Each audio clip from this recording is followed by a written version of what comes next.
함께 할 말씀은 요한 1서 4장 13절에서 21절까지 말씀 보겠습니다. 요한 1서 4장 13절에서 21절입니다.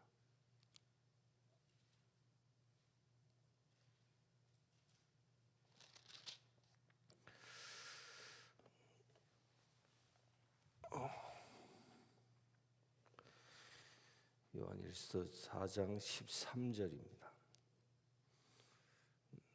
그의 성령을 우리에게 주심으로 우리가 그 안에 거하고 그가 우리 안에 거하시는 줄을 아느니라. 아버지가 아들을 세상의 구주로 보내신 것을 우리가 보았고 또 증언하노니 누구든지 예수를 하나님의 아들이라 시인하면 하나님이 그의 안에 거하시고 그도 하나님 안에 거하느니라. 우리는 어저께 하나님은 사랑이심을 보았습니다. 하나님은 사랑이신 그 하나님은 사랑이시기에 우리도 하나님과 더불어 사랑의 형상을 회복하는데, 그 하나님의 형상을 회복한 그 사람의 상황을 지금 설명을 어떻게 하고 있습니까? 우리가 하나님 안에, 하나님이 내 안에. 이게 물리적으로는 불가능한 이야기죠. 물리적으로는 누군가 안에 들어가면 그 품 안에 있는 것인데, 그런데 내가 들어가기도 하고 그가 또 내게도 들어오기도 했다. 물리적으로 불가능한 이야기입니다. 그런데 이걸 가장 잘 표현할 수 있는, 가장 가깝게 표현할 수 있는 건 저는 이렇게 허깅하는 것 같다라는, 꽉 그분도 내 안에 채워져 있고 나도 그분 안에 채워져 있는 것, 이것이 사랑이라는 것입니다. 곧 우리는 하나님께서 우리 인간을 창조하실 때 당신의 형상을 닮은 존재로 창조하셨지요. 그 하나님을 닮은 형상, 그게 뭐냐? 이목구비가 닮은 것이냐? 뭐 그럴 수도 있겠죠. 그러나 가장 중요한 것은 사도 요한의 선포는 하나님은 사랑이시다라고 선포했지요. 곧 하나님은 사랑이시다. 그 사랑의 형상, 이것이 우리가 하나님을 닮은 원형의 모습이라는 겁니다. 그 하나님이 우리를 창조하실 때 우리를 사랑의 형상으로 창조하셨다는 거지요. 그러나 이것은 사랑의 형상으로 창조되어졌으나 죄로 인하여 그 사랑을 잃어버리게 되었지만, 그 사랑을 다시 회복하는 비밀이 어디에 있느냐? 주님이 내 안에, 내가 주님 안에 머물 때. 이것은 무엇을 꽉 허깅하는 것과 같다고 얘기하는데, 완전하게 하나님과 내가 일체되어진 관계를 말합니다. 내가 하나님과 완전히 일체되어진 관계를 놓고 하나님의 사랑의 형상이 회복되어진 것이다 라는 겁니다. 이것을 예수님은 뭐라고 얘기합니까? 너희 제자들에게 너희가 서로 사랑하면 세상 사람들이 너희가 사랑하는 것을 보고 너희가 내 제자됨을 알리라 라고 말씀하신 겁니다. 여기서 제자됨을 알리라라는 말을 바꾸면, 너희가 서로 사랑하면 세상 사람들이 너희를 통하여 하나님의 사랑을 보게 될 것이다 라는 말과 동일한 이야기인 겁니다. 너희 안에 하나님이 계시고 또한 하나님이 너희 안에 계시다라는 것이 세상 사람들에게 드러난다라는 거예요. 곧 하나님이 내 안에 계시고 내가 하나님 안에 계신다라는 것은 어떤 신비적인 이 체험을 통해서, 체험을 통한 어떤 신비적인 체험 가운데에만 머물러 있는 그런 영적인 의미만 얘기하는 것이 아닙니다. 이 하나님이 내 안에, 내가 하나님 안에라는 것은 내가 세상에서 살아감으로 인하여 이것이 드러나는 것입니다.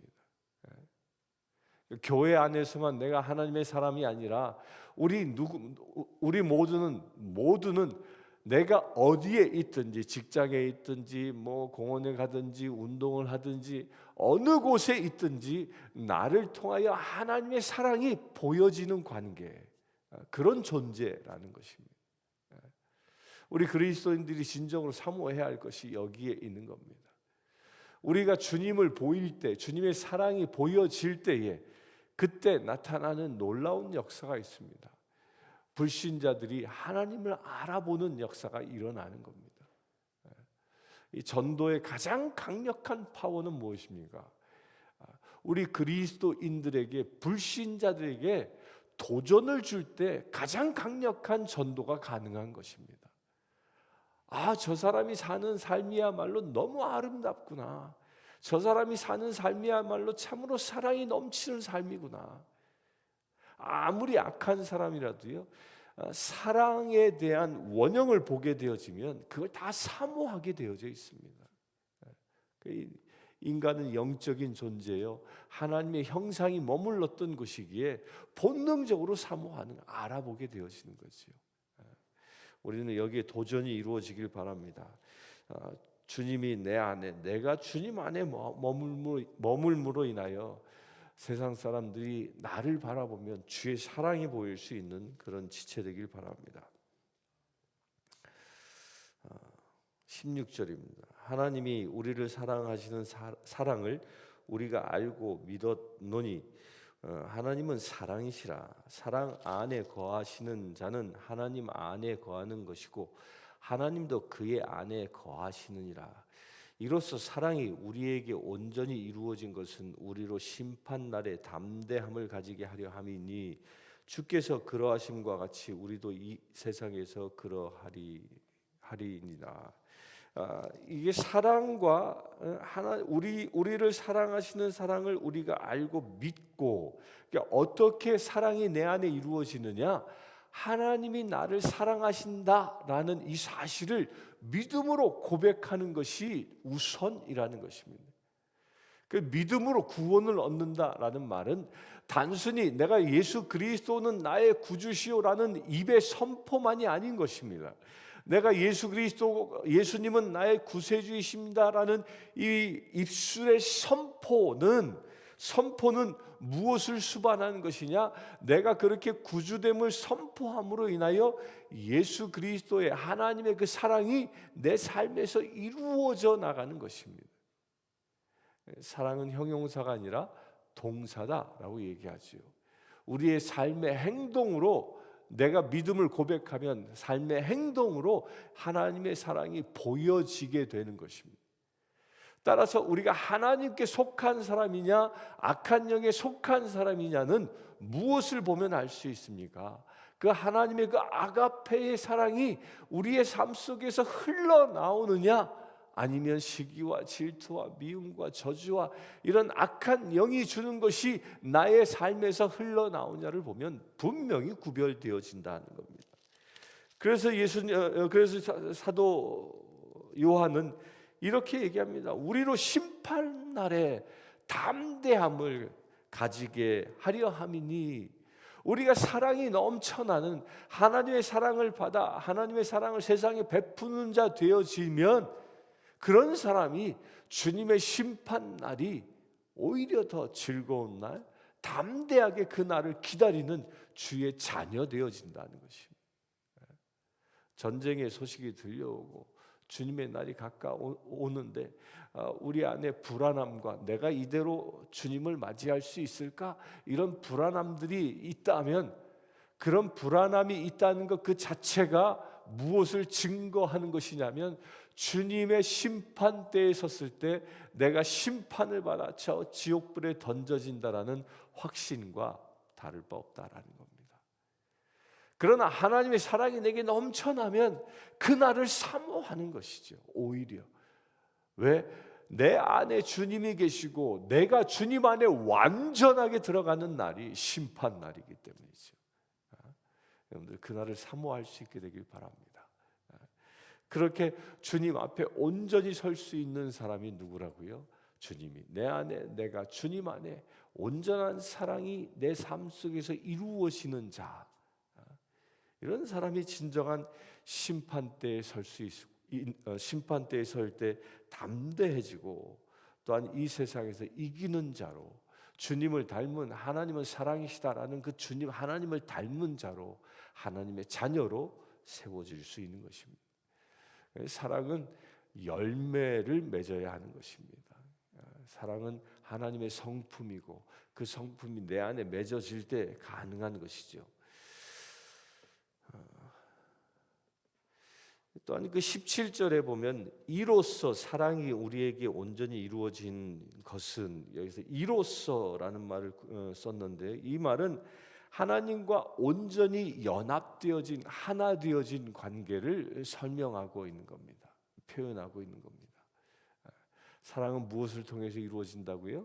하나님과 내가 온전히 하나됨으로 인하여. 그러니까 이것은 무엇이에요? 내가 어느 곳에 있든지 주님과 동행한다라는 그런 믿음으로. 요즘 그 SNS가 우리 삶의 아주 중요한 부분을 차지하지 않습니까? 진정 하나님의 사랑이 가득한 사람은 그 SNS 글 하나 올린다 할지라도 그 글 말 한마디 한마디를 통하여 예수님의 사랑이 묻어날 수 있어야 합니다. 짧은 문장 하나일지라도. 그 선한 그 한국의 그 성남에 가면 선한 목자교회 유기성 목사님이 하시는 그 교회는 이 전 교인이 무엇을 하냐면 영성 일기 쓰기를 매일 한다고 합니다. 영성 일기를 그 웹사이트 그 교회 이 웹사이트에다 올리기도 하고 또 그 구역원들끼리 자기가 쓴 영성 일기를 SNS로 이렇게 나눕니다. 그런데 그 교회의 원칙 중에 하나가 모든 SNS 여기에는 자기가 사용하는 모든 것에는 나의 믿음의 고백이에요. 오늘 내가 말씀을 통하여 기도를 통하여 내가 만난 예수님의 이야기를 쓰는 겁니다. 그래서 그들은 SNS를 하든 미팅을 하든 어디에 가든 예수에 대한 이야기를 증거하고 그 예수 그리스도의 사랑을 행하며 살아가는 것에 모든 관심을 맞추고 있는 것이지. 우리 교회도 그렇게 될 수 있게 되길 바랍니다.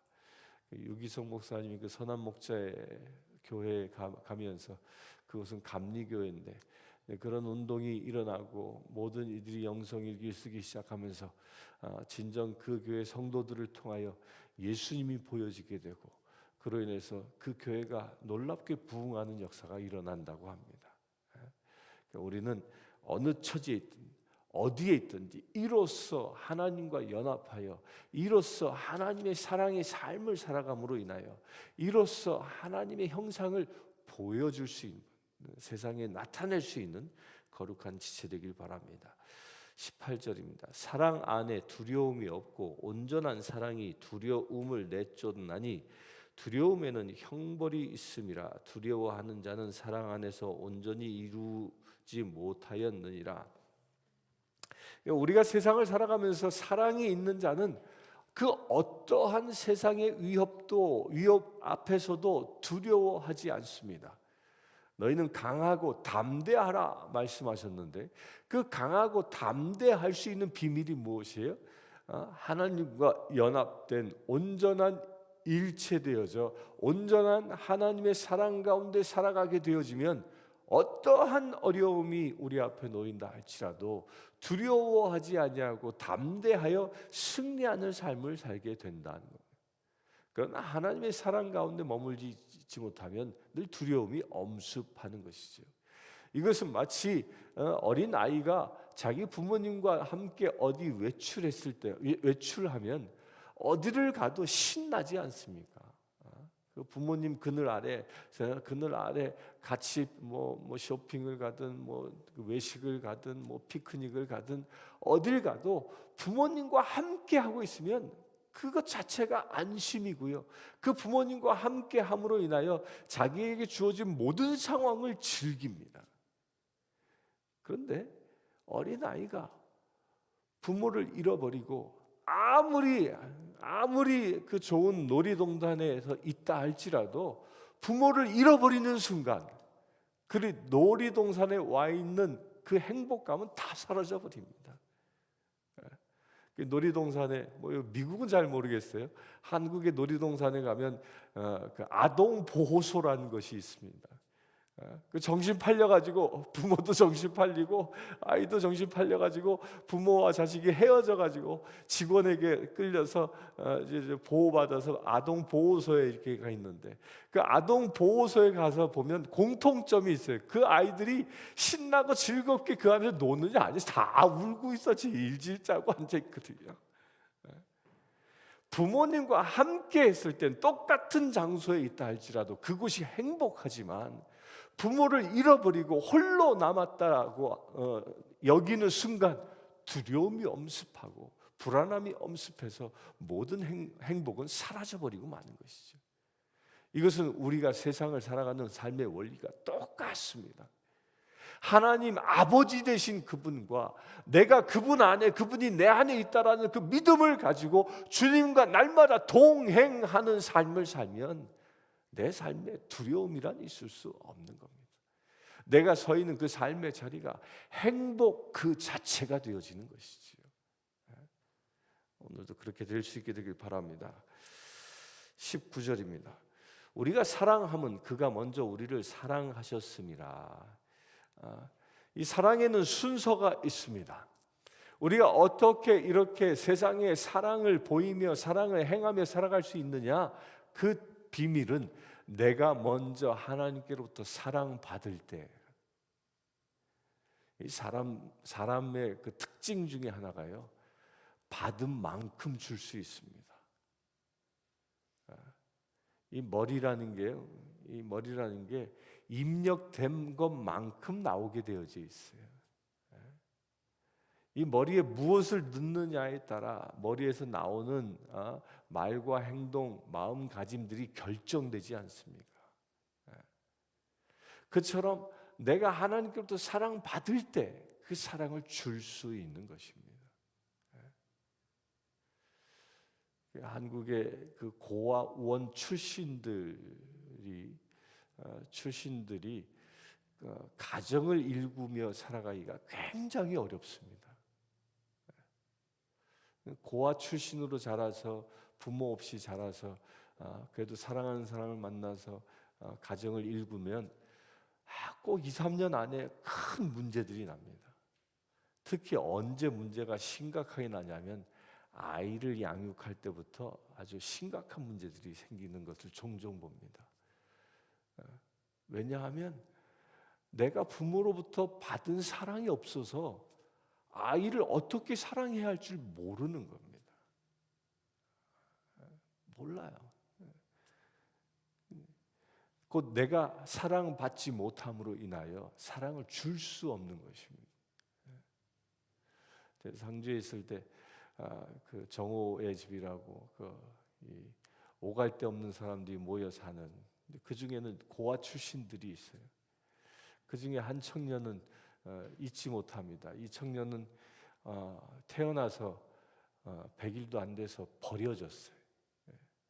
그 버려졌는데 이 아이가 보육원에서, 고아원이죠, 고아원에서 자랐는데 이 청년은 한쪽 뇌가 왼쪽인가? 오른쪽이 약하니까 왼쪽이네. 왼쪽 뇌가 소뇌증이에요. 소뇌증. 왼쪽 뇌가 소뇌다 보니까 오른쪽 부분들이 다 약해. 팔을 이렇게 펴봐도요, 오른쪽은 가늘고 왼쪽은 정상이고 그래요. 그러다 보니까 언어에도 문제가 있고 모든 것이 다 떨어져, 다.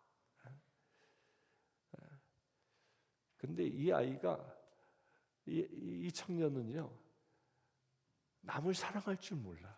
어려서부터 버림받았기 때문에.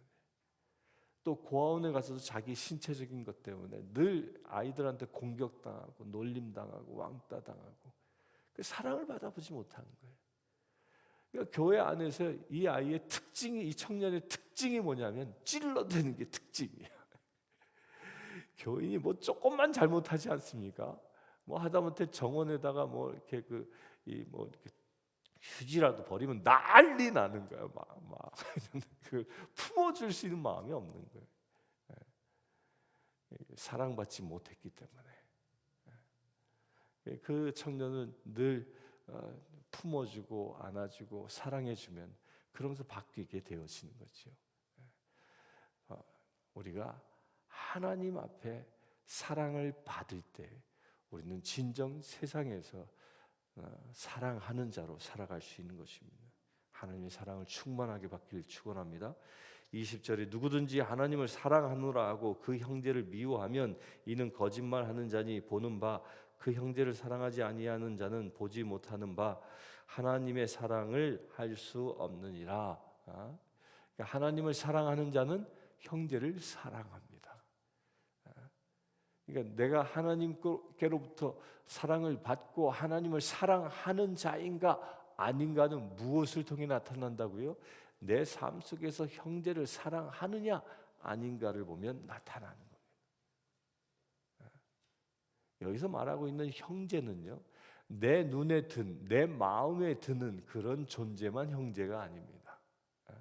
여기서 말하고 있는 형제는 당시 교회의 모든 성도들을 지칭하고 있는 것입니다. 성도들끼리 서로 미워하고 반목하는 관계가 아니라 내 눈에 내 마음에 들든 아니든 내가 그를 사랑할 수 있을 때 그때 그 안에 하나님의 사랑이 임재해 있다라는 증거가 되어지는 겁니다. 사람들은 자기 마음에 드는 내 마음에 흡족해 하는 사람만 좋아하고 사랑합니다. 그렇지 않습니까?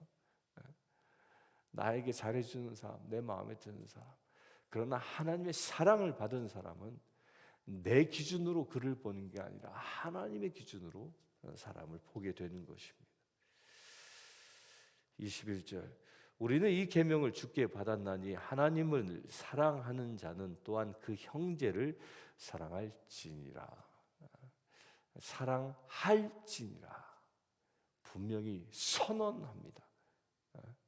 사랑할지니라. 사랑하라고 선언하는 것입니다. 너희가 형제를 사랑하느냐? 그러면 구체적으로 사랑하라라고 사도 요한은 권면합니다. 오늘 우리 교회 올해의 표가 뭐죠? 서로 사랑하자. 사랑할지니라. 이 요한 사도의 그 권면이 올 4월 한 달을 살아가면서 여러분들 삶 속에서 실제가 되어지는, 그러니까 여러분들을 통하여 하나님의 사랑이 세상에 증거되어지는 축복이 임하기를 주의 이름으로 축원합니다.